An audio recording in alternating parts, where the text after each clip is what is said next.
Welcome to Building Something Admirable, the podcast that takes you behind the scenes of how to start a healthcare-related business.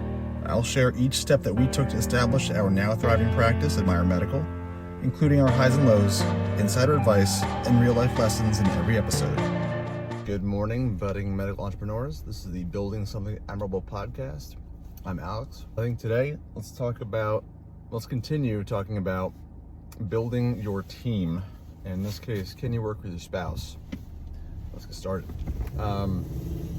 When I was looking for who to staff in the office, I'm an MD, my wife is an RN, and we met while working together back in a psych hospital as technicians back in 2013.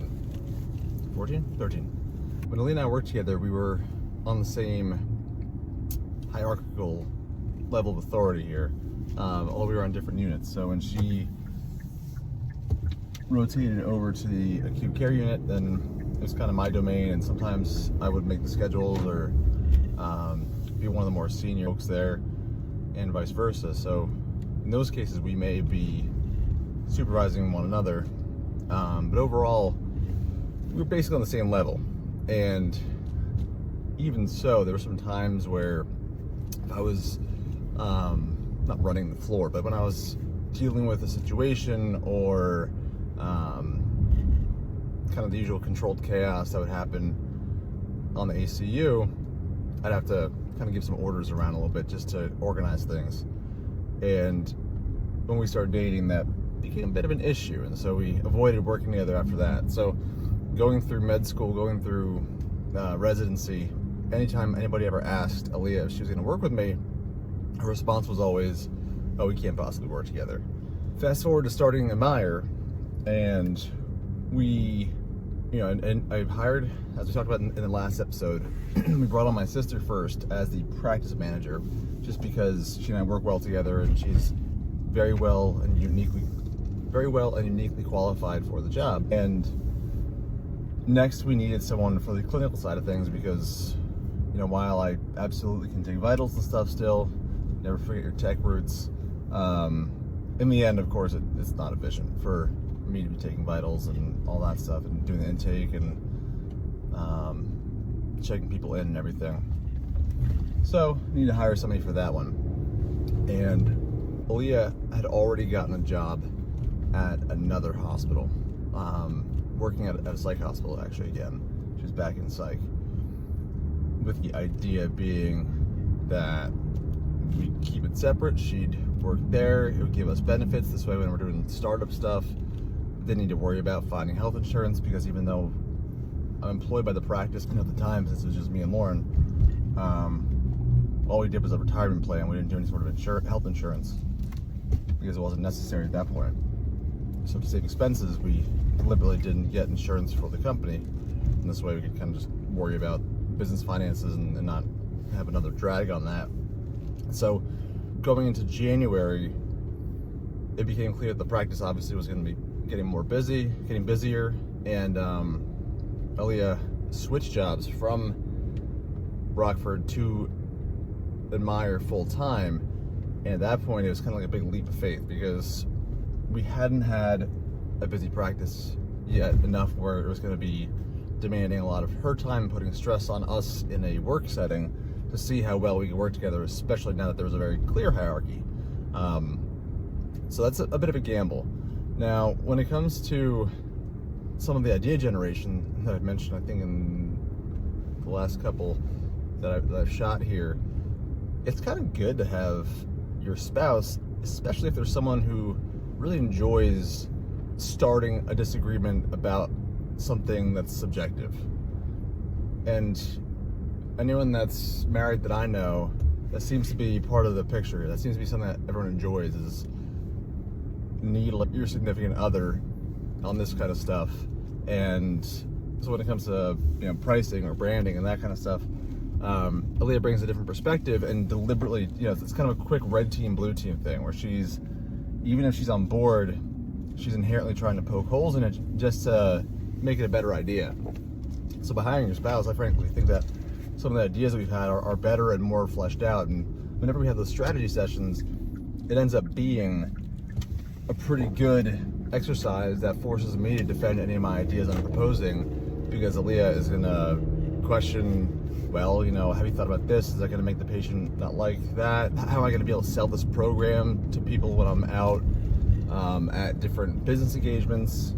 So having the two, my sister and Aaliyah at the practice also occasionally turns into if I'm stressed and running around like a madman, they obviously have a very close connection, and then they're very good friends and everything. So it allows them to better read the situation and work together to offload it well enough. And the other cool thing that having the two of them together has afforded us is that when there is last night, we're putting an ad out in the women's journal in the area. And at first it was just like, well, we did the senior newsletter. Is there a lot of added benefit to advertising in the women's journal? But we met with the owner of the journal last week, and for her sales pitch, it sounded like it was going to be a good investment. It's not wildly expensive, it's not cheap, but the demographic skews to a higher income, and what it lets folks do, advertising there lets you essentially pitch a more expensive program. So in this case, it was the exact right thing for us to do, and the impetus for us to switch our offerings now to the membership plan, because we can't offer a membership plan that's pretty much the same as an insurance only base option. So it had to be all or nothing, and the Women's Journal gave us that opportunity to do that, and was the kind of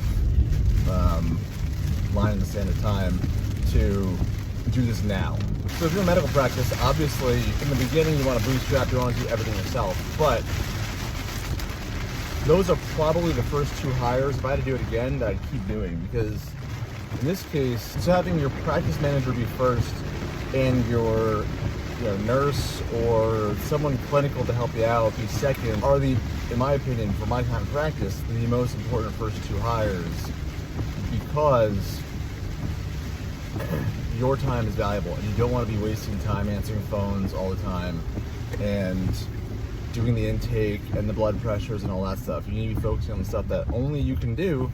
In this way, you're maximizing the amount of revenue per time that your practice is generating. So hiring Aaliyah let me do that. And also, your nurse can do some nursing visits. So it's not going to be a big game changer for your revenue, but it's a little add-on if they're doing some follow-up med checks, blood pressure, all that kind of stuff, coming in for blood draw, whatever.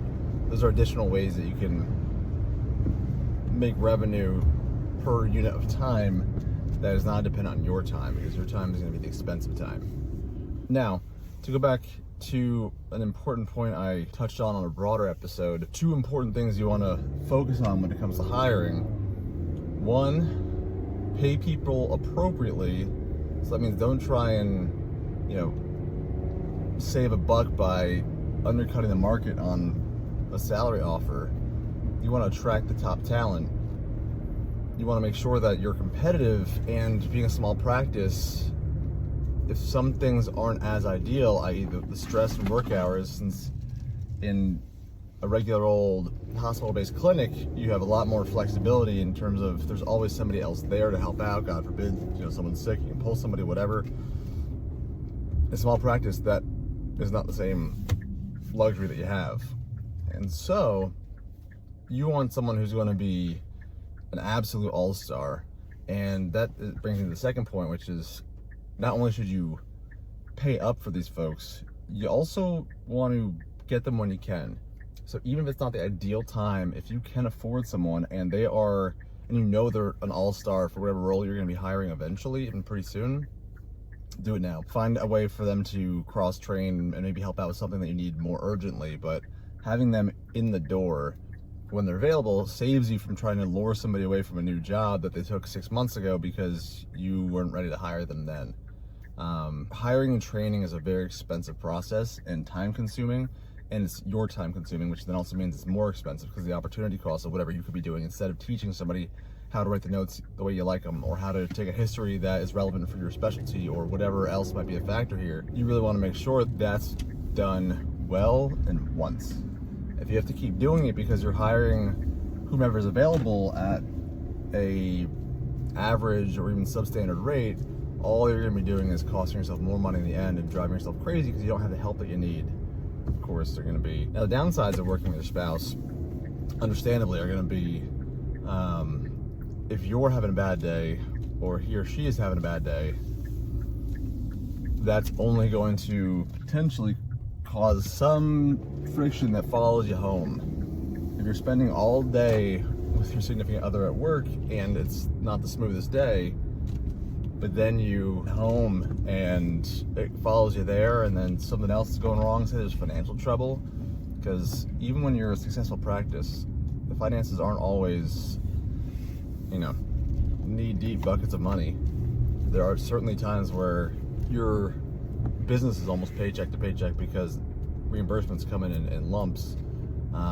Also, if you completely disagree on something and ultimately know that, careful with this one, know that you're right, you also want to be able to find a way to hear their disagreement, acknowledge it, maybe incorporate some of the points, but in the end be able to make the final decision. And if it's in opposition to your spouse, you need to have a working dynamic where if the buck stops with you and you make this decision, that's kind of final, and they're not going to undercut you, they're not going to hold it against you. They're going to understand that in this place, if you're the top of the hierarchy, you're making the decisions, and that's kind of what goes in the end. Obviously, you want to make compromise when you can. Anywho, I'm in the parking lot and I look like a weirdo talking to my camera, so I will talk to you later. Thanks for listening. Please leave comments below so I can make this more useful. Have a good one. Best of luck. Stay tuned for more insider advice on building something admirable. Don't forget to like, share, and subscribe below.